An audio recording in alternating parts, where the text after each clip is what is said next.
পাগলা মসজিদের দান বাক্সের রেকর্ড টাকার বস্তা, চলছে গণনা। দেশে কিশোরগঞ্জ পাগলা মসজিদের 9টি লোহার দান বাক্সে রেকর্ড 28 বস্তার টাকা পাওয়া গেছে। আজ শনিবার 17 আগস্ট সকাল 7টার দিকে মসজিদের দান বাক্স খোলা হয়।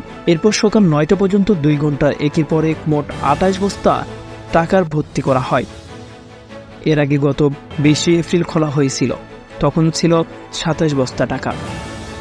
সেদিনও পূর্বের সব রেকর্ড ছাড়িয়ে গিয়েছিল। আশা করা হচ্ছে এবার টাকার পরিমাণ গত রেকর্ডকেও ছাড়িয়ে যাবে।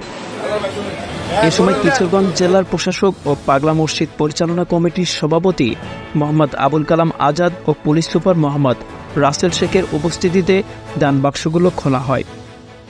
পাশাপাশি বিপুল সংখ্যক আইন শৃঙ্খলা বাহিনীর সদস্য, সেনাবাহিনী উপস্থিত ছিলেন। কিশোরগঞ্জের জেলা প্রশাসক ও পাগলা মসজিদ পরিচালনা কমিটির সভাপতি মোহাম্মদ আবুল কালাম আজাদ জানান, 3 মাস 26 দিন পর শনিবার সকালে পাগলা মসজিদের 9টি দান বাক্স খোলা হয়েছে। জানা গেছে, দিন বেশি হয় একটি ট্যাঙ্ক বেশি দেওয়া হয়েছিল। পরে মসজিদের দোতলার টাকার বস্তাগুলো এনে গণনার কাজ শুরু করা হয়েছে। এবারও ভালো কিছু হতে চলেছে বলে আশা করা যাচ্ছে।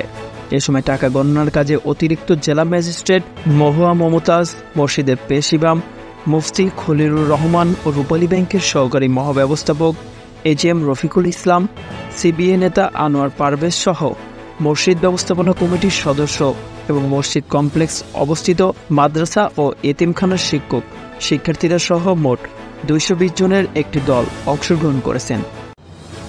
উল্লেখ্য, মসজিদের দানবাক্স থেকে পাওয়া এসব অর্থ সংশ্লিষ্ট মসজিদ সহ জেলার বিভিন্ন মসজিদ, মাদ্রাসা ও এতিমখানার পাশাপাশি বিভিন্ন সমাজ কল্যাণমূলক কাজে ব্যয় করা হয়। সংবাদের এ পর্যন্তই। পরবর্তী নিউজ আপডেট পেতে আমাদের সাথেই থাকুন। ধন্যবাদ।